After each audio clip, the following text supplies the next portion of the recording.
Façonnés par des mains qui connaissaient à la fois le langage des fous et la sagesse des herbes, les pins devenaient des talismans de Alexandre à une époque où l'air lui-même semblait chargé de chagrin, où les ombres s'accrochaient à chaque recoin et où la fumée s'élevait sans fin des foyers fatigués. La survie ne reposait pas sur le confort. Elle exigeait l'esprit et la résilience.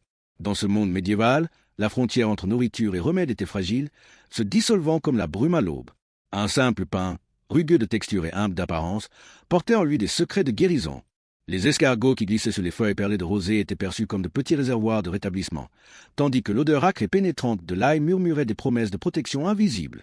Ce n'étaient pas de simples recettes.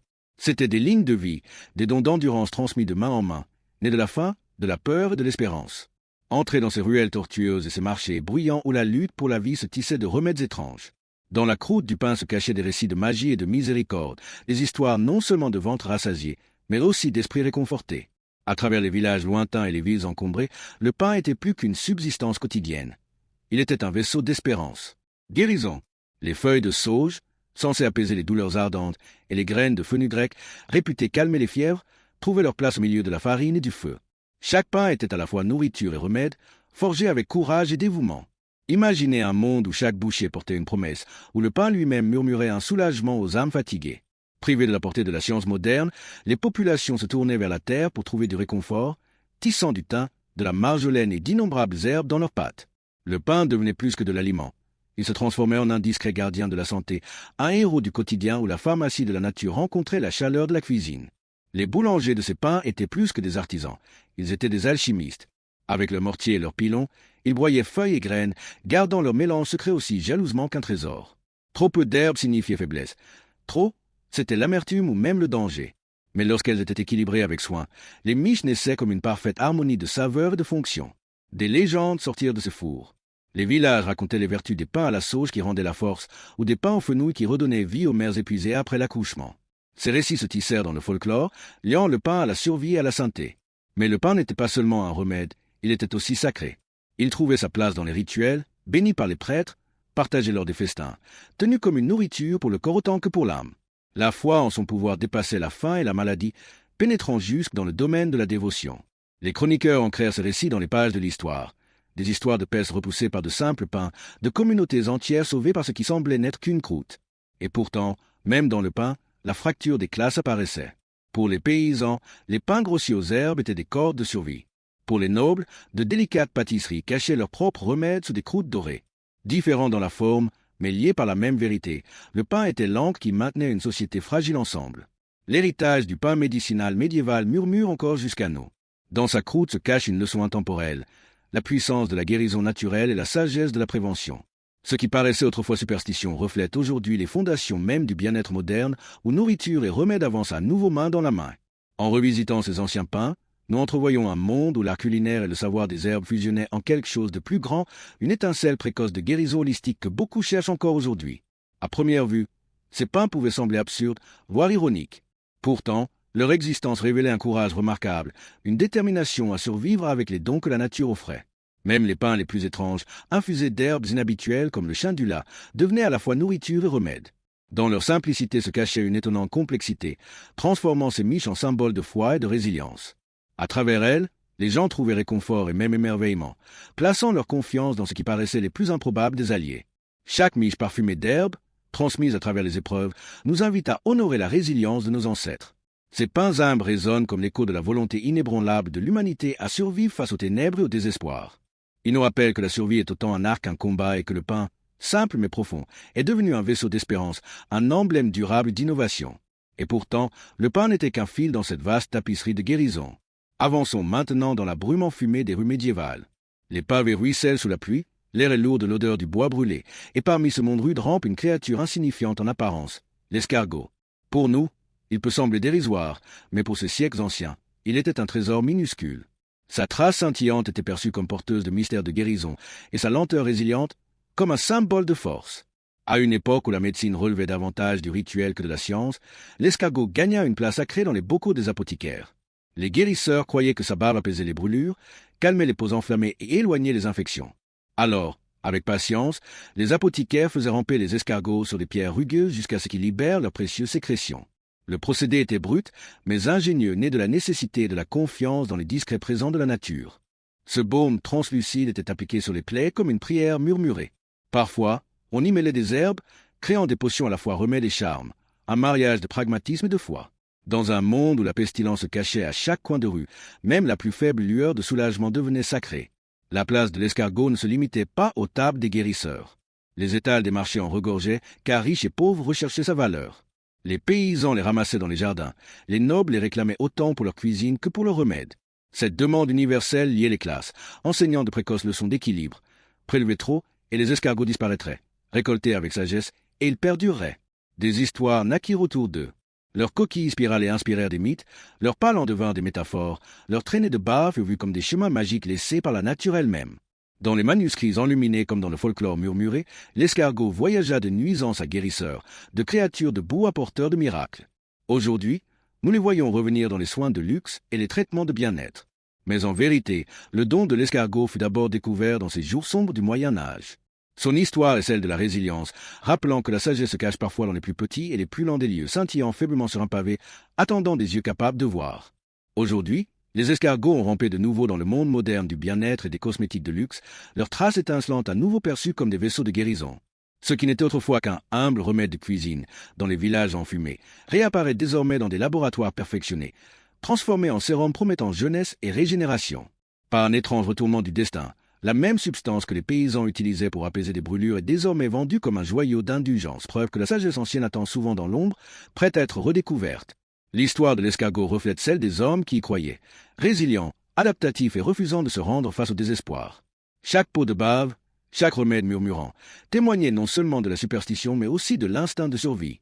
Les leçons cachées dans ces traînées scintillantes sont intemporelles, rappellent de la ténacité de nos ancêtres et de leur capacité à transformer les plus petites merveilles de la nature en boucliers contre la souffrance.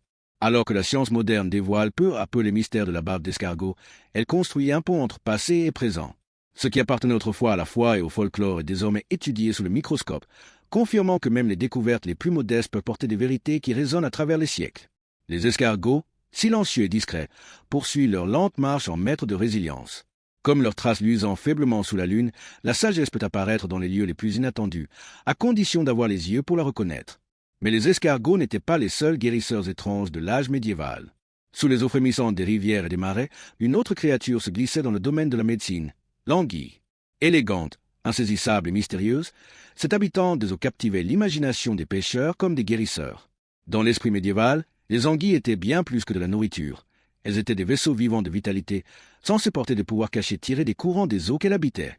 Dans le tumulte des marchés, où l'odeur du poisson frais se mêlait à celle de la terre humide et de la fumée de bois, les anguilles devinrent davantage qu'un mets raffiné.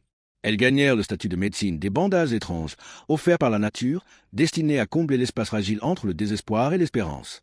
À une époque où l'on croyait que le corps humain était gouverné par l'équilibre délicat des humeurs, le sang d'anguille était traité comme un élixir rare, collecté avec soin et utilisé avec révérence.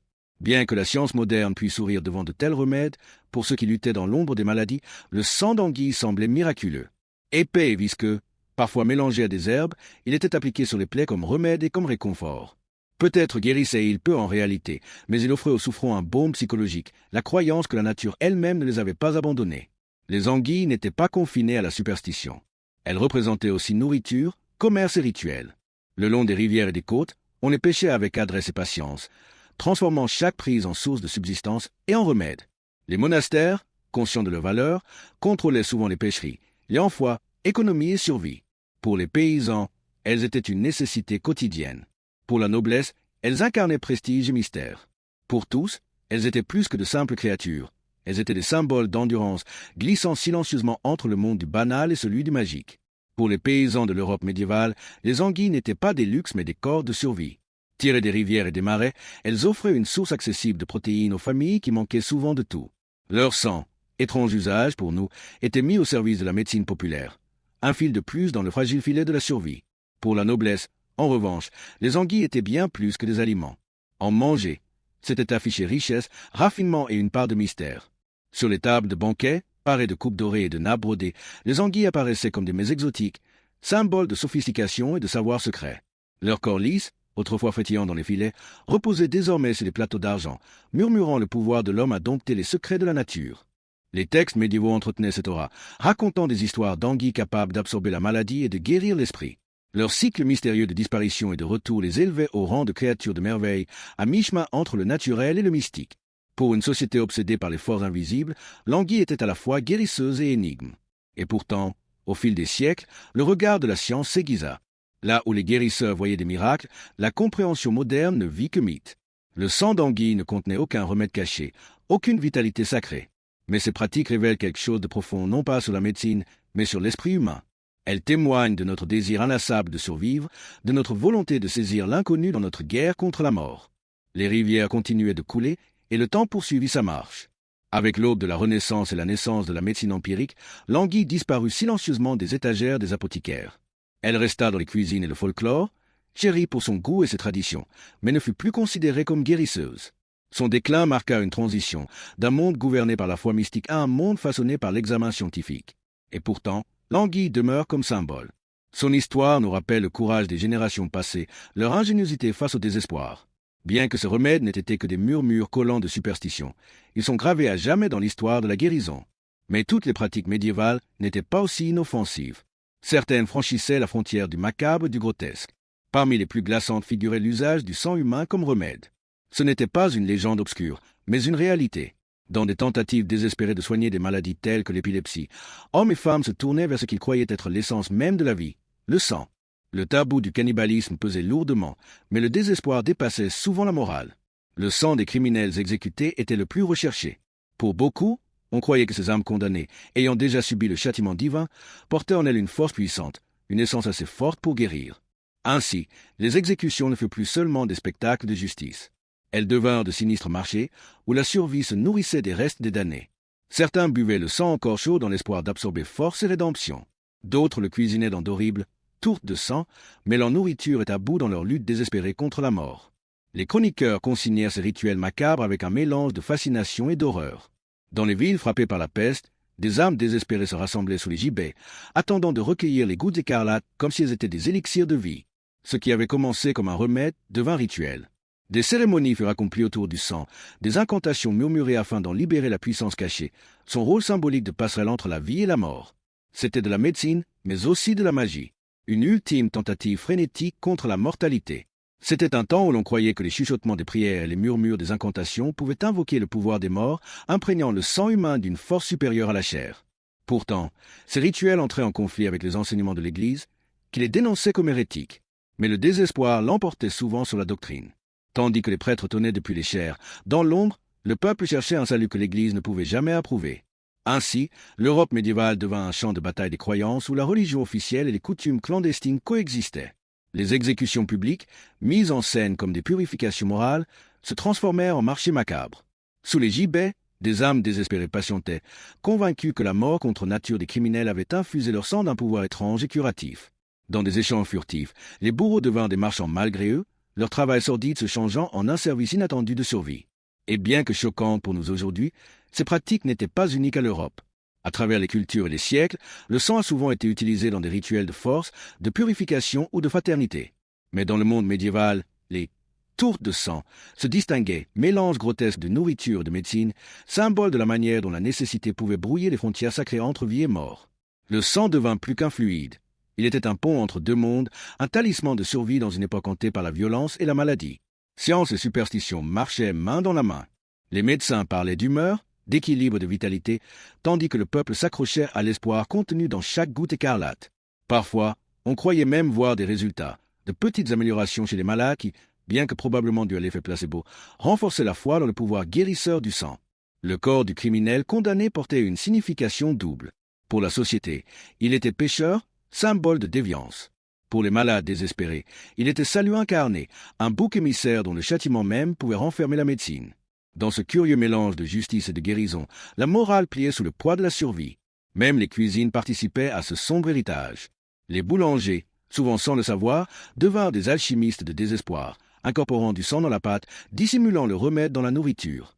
La réaction de la société était partagée. Horreur pour certains, acceptation résignée pour d'autres. Au final, les tourtes de sang s'infiltrèrent dans le folklore collectif, sombre rappel que, face à la mort, la survie à tout prix pouvait justifier les actes les plus dérangeants. Bien que rejetés aujourd'hui comme de sordides superstitions, leur mémoire persiste dans les ombres de l'histoire, inspirant récits lugubres et légendes macabres. Pourtant, Derrière elle demeure une vérité. L'humanité a toujours combattu l'inévitable avec tous les moyens à sa portée. Lorsque la science échouait, l'imagination prenait le relais. Et dans ces heures sombres, même le sang devint espoir. Mais le sang n'était pas le seul remède étrange né de la nécessité. Dans un monde où la vie pouvait disparaître d'une simple égratignure, les gens se tournaient vers un allié encore plus singulier, le pain moisi. Bien avant que les laboratoires modernes ne découvrent la pénicilline, les guérisseurs médiévaux avaient trébuché sur son pouvoir caché. Guidés par le désespoir, ils pressaient les croûtes moisies sur les plaies et les ulcères, espérant repousser l'infection. Brutal, accidentel, mais brillant, c'était leur bouclier contre les armées invisibles de la maladie. Dans ces siècles assombris, on croyait que les chants et les prières murmurées pouvaient éveiller les esprits des morts, conférant au sang humain une force presque surnaturelle. Mais de telles pratiques se heurtaient à l'emprise de fer de l'Église qui les déclarait hérétiques. Pourtant, le désespoir étouffait souvent la doctrine. Sous la surface de la vie médiévale, religion officielle et coutumes souterraines s'entrechoquaient, créant un monde où les gens avançaient à pas feutrés le long de la ligne flouante salut et damnation. Les exécutions publiques, mises en scène comme de grands spectacles de justice, devinrent quelque chose de bien plus sombre, de sinistres marchés de guérison. Les désespérés se rassemblaient sous les gibets, convaincus que le sang des condamnés, marqué par une mort contre nature, portait en lui des pouvoirs spéciaux assez forts pour guérir leurs maux. Dans des échanges murmurés, les bourreaux, haïs de la société mais secrètement nécessaires, devinrent les marchands réticents de ce commerce écarlate. L'usage du sang comme remède n'était pas limité à l'Europe. À travers les cultures, le sang avait longtemps symbolisé la force, la purification et la parenté. Pourtant, dans l'imaginaire médiéval, les tours de sang furent l'expression la plus grotesque de ces croyances, un pont culinaire entre survie et tabou.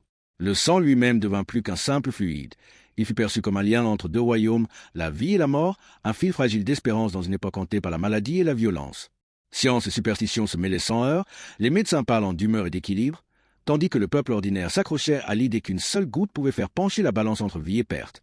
Placebo ou non, les signes occasionnels de rétablissement ne faisaient que renforcer la foi.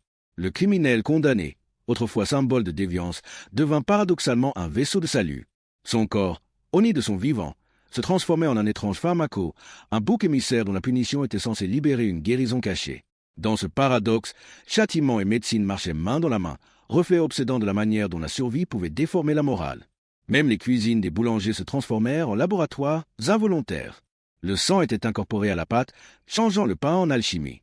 Les réactions du peuple variaient, horreur pour certains, acceptation résignée pour d'autres. Pourtant, avec le temps, les tours de sang s'inscrivirent dans le folklore, symbole lugubre d'une société prête à dépasser l'éthique dans sa quête de survie. Bien que rejetées aujourd'hui comme de simples superstitions, leur ombre persiste dans l'histoire et dans les récits macabres qu'elles ont inspirés. Elles rappellent que, dans les heures les plus sombres de l'humanité, l'espérance a souvent repoussé les frontières de la morale, sans contrainte et sans relâche. Mais lorsque le sang ne suffisait pas, les hommes du Moyen Âge se tournaient vers d'étranges alliés. Dans un monde où la vie pouvait être volée par la plus petite égratignure, un autre remède singulier émergea, le pain moisi. Des siècles avant que la pénicilline ne voie le jour dans un laboratoire moderne, les guérisseurs médiévaux découvrirent par hasard son pouvoir caché. Poussés par le désespoir, guidés par des fragments de folklore, ils pressaient des croûtes tachées de moisissures contre des plaies purulentes. Brutale, accidentelle, mais brillante, cette sagesse involontaire devint un fragile bouclier contre les armes invisibles de l'infection. C'était une médecine née du hasard, et pourtant, parfois, elle fonctionnait. En osant expérimenter avec le peu de connaissances et les outils rudimentaires de leur époque, les guérisseurs médiévaux découvrirent des vérités qui allaient un jour fonder les bases de la médecine moderne. Leurs remèdes, bien que souvent nés du désespoir, contenaient en eux les graines de la découverte. Et bien que des siècles se soient écoulés, les échos de leur sagesse persistent encore, tissés dans le folklore, murmurés à travers les traditions, rappelant que l'humanité a toujours cherché l'espérance, même dans la décomposition. Ces récits de moisissure et de médecine sont autant de fils reliant le passé au présent, preuve de notre lutte incessante pour dépasser la souffrance et nous accrocher à la vie. Du pain moisi, passons maintenant au vin chaud, un élixir qui mêlait survie et indulgence. Imaginez les corridors obscurs de l'Europe médiévale, éclairés seulement par des chandelles vacillantes et des foyers enfumés. Dans les tavernes bondées, où les voix se mêlaient au cliquetis des chopes et au bourdonnement des histoires, un chaudron de vin mijotait au fond de la salle. Le parfum de la cannelle, du clou de girofle et de la noix de muscade s'élevait dans l'air, transformant une boisson humble en une potion de chaleur et de réconfort. Pour les gens transis dans des hivers interminables et assiégés par la maladie, chaque coupe fumante promettait plus que du goût, elle promettait un soulagement. La magie du vin chaud résidait non seulement dans sa saveur, mais aussi dans la croyance qu'il suscitait. Les épices, trésors apportés de lointains voyages sur la route de la soie, étaient réputés contenir des pouvoirs protecteurs.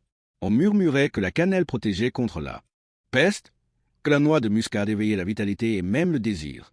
Pour les paysans, une simple décoction d'herbes et de vin bon marché représentait un acte de défi contre la maladie. Pour les nobles, les festins somptueux couronnés de coupes épicées devinrent des symboles de luxe, de santé et de puissance. Les médecins de l'époque, guidés par les anciennes théories des humeurs, recommandaient souvent ces breuvages parfumés, exhortant leurs patients à boire afin de retrouver l'équilibre. Les guérisseurs des villages, eux aussi, préparaient leurs propres remèdes, convaincus que l'arôme enivrant possédait une force curative. Et peut-être en était-il ainsi, car les senteurs élevaient les esprits, atténuaient le désespoir et apportaient chaleur aux âmes fatiguées.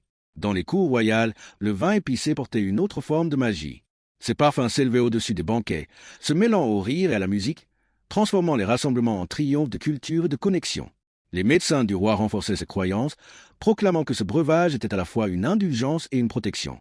Et lorsque la peste balayait les villes, ces coupes devenaient des remparts psychologiques, de petites gorgées de courage contre le spectre de la mort. Le vin chaud était plus qu'une boisson, il était un acte de défi.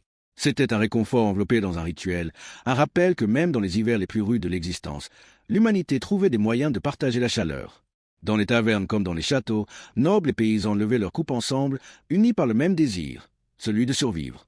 Des chansons immortalisèrent ces instants, et chaque gobelet fumant devint partie intégrante d'une histoire plus vaste, l'histoire de la résilience, de la survie et du désir intemporel de l'homme pour l'espérance face au désespoir. Les histoires coulaient comme le vin lui-même, cousues dans le tissu du temps sous forme de chants, de tapisseries et de récits murmurés. Chaque coupe de vin épicé était plus qu'une boisson, c'était un conteur, tissant des liens entre voisins, unissant les générations par une chaleur et une mémoire partagée. Les ingrédients portaient leur propre saga. La noix de muscade, le clou de girofle, la cannelle, trésor apporté des croisades, des caravanes et des marchés lointains. Chaque épice était un fragment du vaste monde, replié dans un seul gobelet, le transformant en un récit de merveilles et d'aventure. Ces saveurs étaient plus que des goûts. Elles étaient des symboles de curiosité, le mélange du lointain et du familier en une nouvelle identité culturelle. Dans des ateliers obscurs et des chambres alchimiques, apothicaires et guérisseurs brassaient leurs potions avec révérence. Guidés par les herbes, les étoiles et l'instinct, ils croyaient que chaque breuvage parfumé portait un pouvoir de guérison à la fois pratique et céleste. Chaque gorgée était une alchimie, une fusion de la terre et du ciel, de la sagesse et de la foi. Au fil des siècles, le vin épicé glissa avec grâce des cours féodales vers les tavernes animées, des rituels de la noblesse aux humbles célébrations domestiques. Il devint un pont à travers le temps. Chaque chope levée aujourd'hui nous relie à ceux qui, autrefois, buvaient pour trouver courage et réconfort. Même maintenant, le rituel perdure, rappelant que la quête de chaleur, de compagnie et de consolation est intemporelle.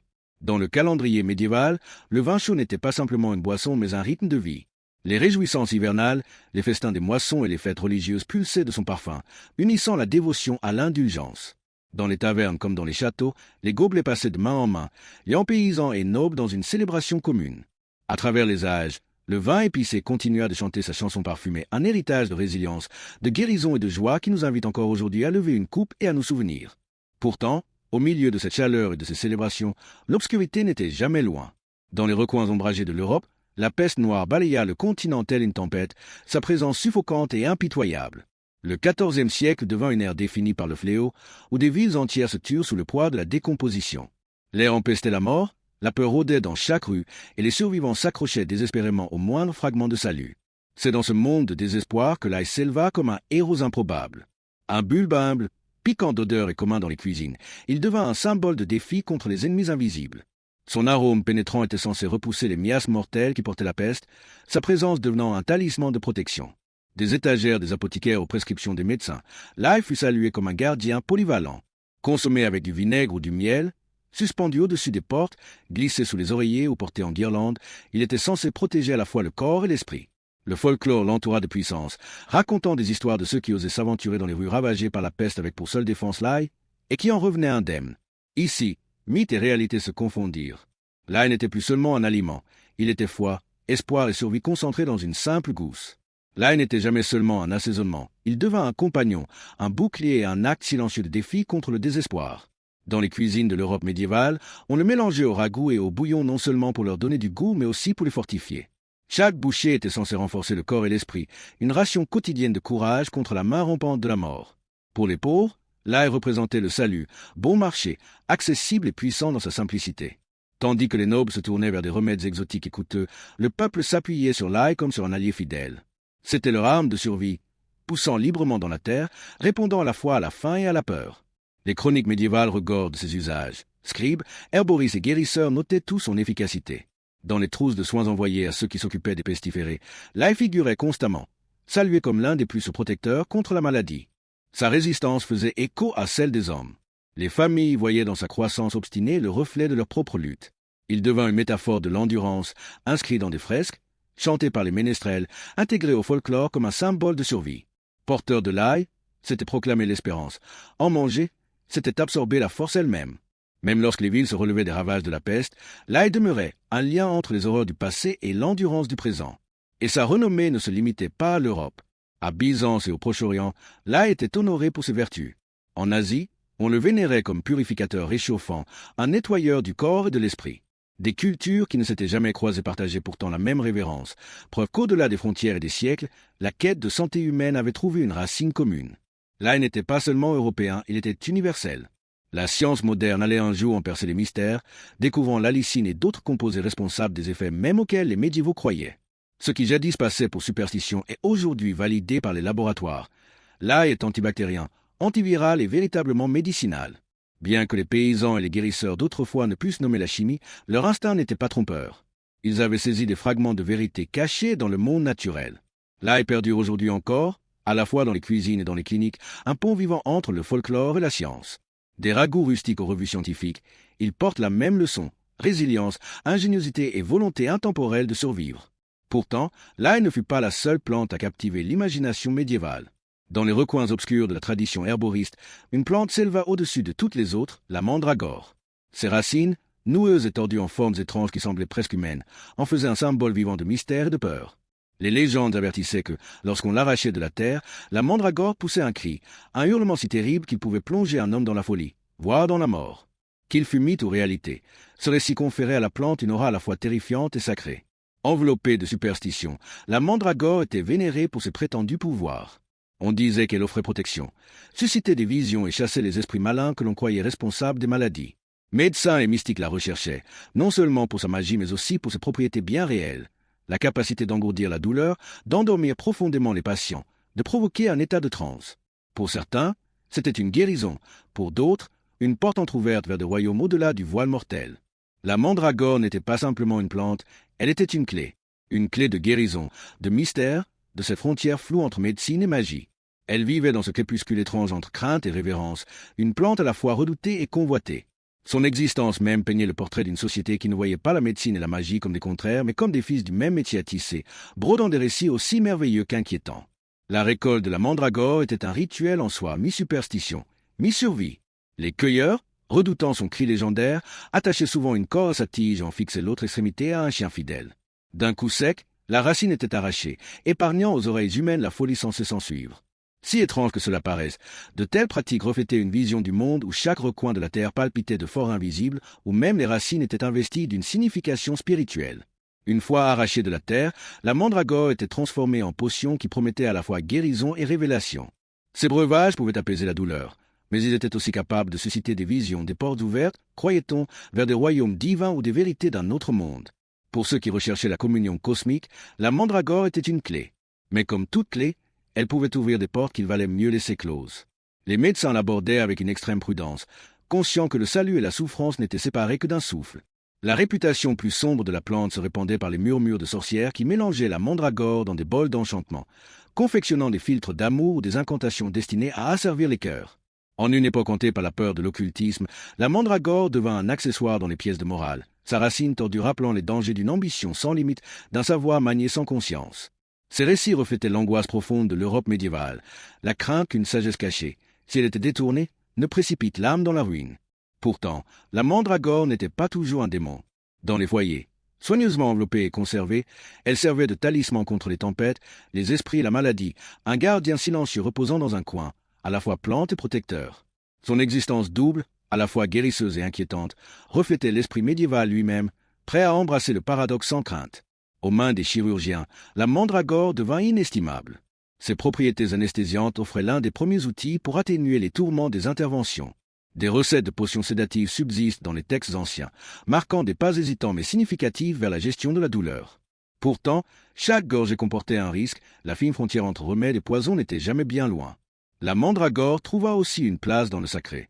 dans les exorcismes et les rites de purification. Ces qualités hallucinogènes étaient censées amincir le voile entre le corps et l'esprit, entre la maladie et le salut. Elle devint un pont, unissant foi et médecine dans une danse à la fois étrange et solennelle. La plante s'insinua jusque dans la poésie et la légende. Ses racines torsadées apparurent dans des épopées et des romances, symboles d'un pouvoir interdit et des dangers liés à la quête de ce qui dépassait la compréhension humaine. Les écrivains dépeignirent la mandragore comme promesse et avertissement, incarnant la tension d'un âge partagé entre émerveillement et crainte. Aujourd'hui, la mandragore ne survit plus dans les officines mais dans les mythes. Elle demeure dans les récits, dans l'art, dans les murmures du passé.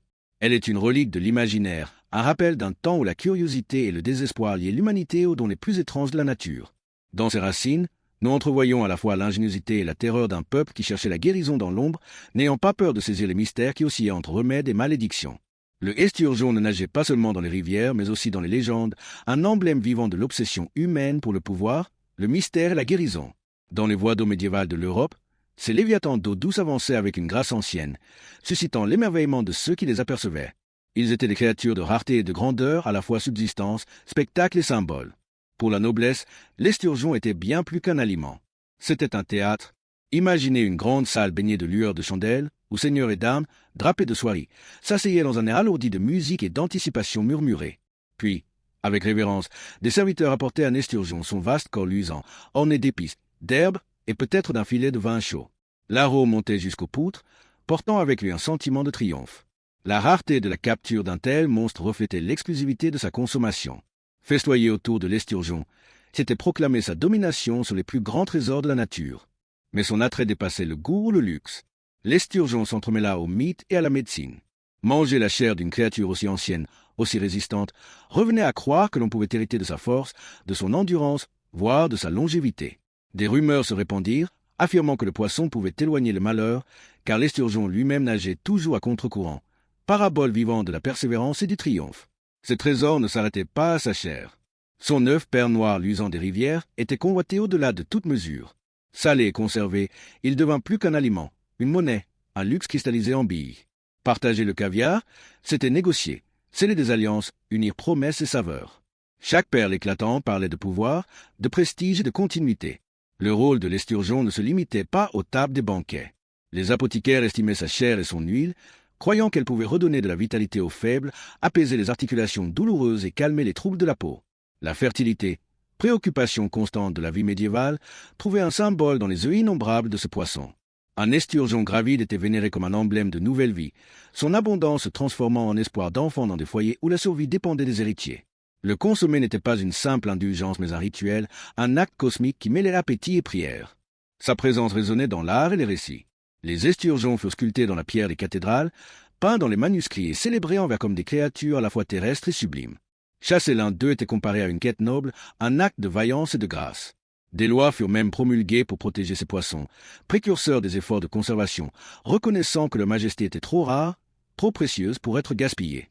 L'esturgeon n'était pas un simple poisson. C'était un mythe vivant, à la fois festin, remède et talisman, dont l'héritage nage encore dans l'histoire et l'imagination. À mesure que la fin des hommes s'aiguisait, les royaumes comprirent que même les trésors de la nature pouvaient être épuisés par la cupidité. L'esturgeon, jadis abondant, risquait désormais de sombrer dans la rareté. Pour protéger à la fois la subsistance et le prestige, les souverains imposèrent des lois sur sa capture, le réservant aux festins royaux, limitant les excès et s'assurant que ce joyau vivant des rivières perdurerait pour les générations futures. Pourtant, malgré ces précautions, la pénurie assombrit son destin. À la fin de l'époque médiévale, les esturgeons devinrent moins l'un mais qu'un souvenir, leur présence préservée dans le folklore, les manuscrits et l'art. Ils restèrent tissés dans la tapisserie de la civilisation comme symbole de résilience, de luxe et de révérence.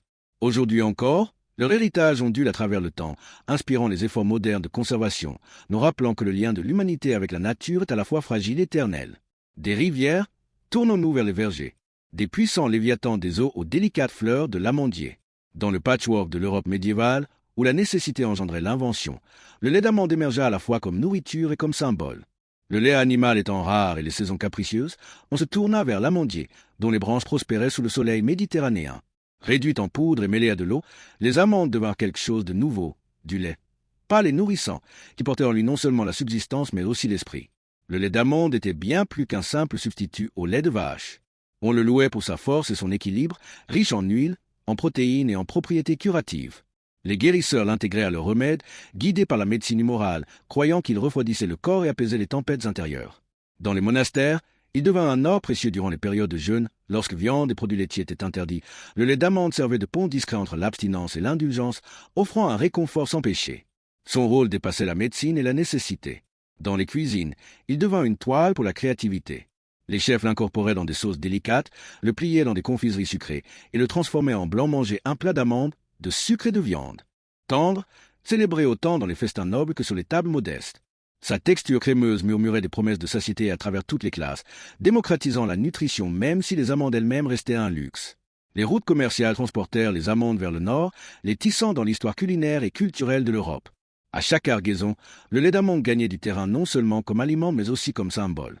Sa pureté, crémeuse et blanche, fut associée à la chasteté, écho des valeurs profondément enracinées dans la vie spirituelle. C'était une subsistance, certes, mais aussi un sacrement, une boisson qui unissait corps et âme, indulgence et piété. Le lait d'amande, simple mais profond, reflétait l'ingéniosité de l'esprit médiéval, sa capacité à transformer la rareté en invention et l'invention en tradition. Le symbolisme du lait d'amande s'étendait profondément dans les rythmes sacrés de la vie religieuse. Durant les jeûnes, lorsque le corps était privé de viande et de produits laitiers, le lait d'amande devint le pont discret entre survie et dévotion. Chaque coupe était plus qu'une nourriture, c'était un acte de foi, un témoignage quotidien de résilience, reliant la fragilité du corps à la force de l'esprit. Les livres de cuisine médiévaux tels que The Form of Curie et Le Viandier révèlent la richesse de son rôle, enregistrant des recettes où le lait d'amande enrichissait des sauces, adoucissait des desserts avec de l'eau de rose ou atténuait la morsure des épices. Ces textes ne décrivent pas seulement les ingrédients, mais l'art lui-même, le broyage, le chauffage soigné, la patience de la préparation. Derrière chaque recette se cachait une sophistication qui rivalisait avec la cuisine moderne, rappelant qu'en pleine adversité, la beauté pouvait encore être façonnée. Le lait d'amande s'écoulait au-delà de l'alimentation pour entrer dans la culture. On le retrouvait dans les manuscrits enluminés, dans les récits de chaussées, dans les marges peintes de l'art médiéval, symbole de subsistance, d'abondance et d'identité. Sur le plan économique, les amandes devinrent une composante de vastes réseaux commerciaux, se répandant de leur berceau méditerranéen jusqu'au nord de l'Europe. Jadis réservé à l'élite, le commerce finit par dissoudre les barrières, et le lait d'amande trouva sa place aussi bien dans les cuisines des couvents que dans les bols des paysans. Dans les monastères et les couvents, où la foi guidait chaque acte, le lait d'amande devint un salut culinaire permettant aux communautés d'obéir aux lois ecclésiastiques tout en nourrissant leur corps. Ces cuisines devinrent de silencieux laboratoires de résilience, mêlant dévotion et ingéniosité, prouvant que la survie pouvait s'accorder à la foi. Aujourd'hui, alors que le lait d'amande retrouve sa place sur les tables modernes, son ombre s'étend à travers les siècles. Jadis pilier de survie, il est désormais prisé pour ses vertus sanitaires et écologiques, tout en conservant son ancien aura d'adaptabilité et de résilience. Chaque verre est un lien avec le passé, un rappel que la créativité humaine, pressée par la rareté, a toujours su inventer des chemins vers la survie. Et ainsi, dans le tourbillon crémeux du lait d'amande, dans les gousses piquantes d'ail, dans les étranges murmures de la mandragore et du mucus d'escargot, nous découvrons bien plus que des recettes, nous découvrons des échos. Échos de survie, de désespoir transformés en invention, de foi tissée de folklore. Ce ne sont pas de simples reliques d'un monde révolu. Ce sont des témoignages. Témoignages de l'ingéniosité de nos ancêtres, de l'alliance durable entre l'humanité et la nature, et des récits qui refusent de s'effacer. Ainsi, lorsque nous levons une coupe aujourd'hui, qu'elle contienne du lait d'amande, du vin épicé ou quel breuvage nouveau, nous honorons leur résilience. Nous honorons la quête intemporelle de survie et d'émerveillement. Et nous portons leurs échos en avant.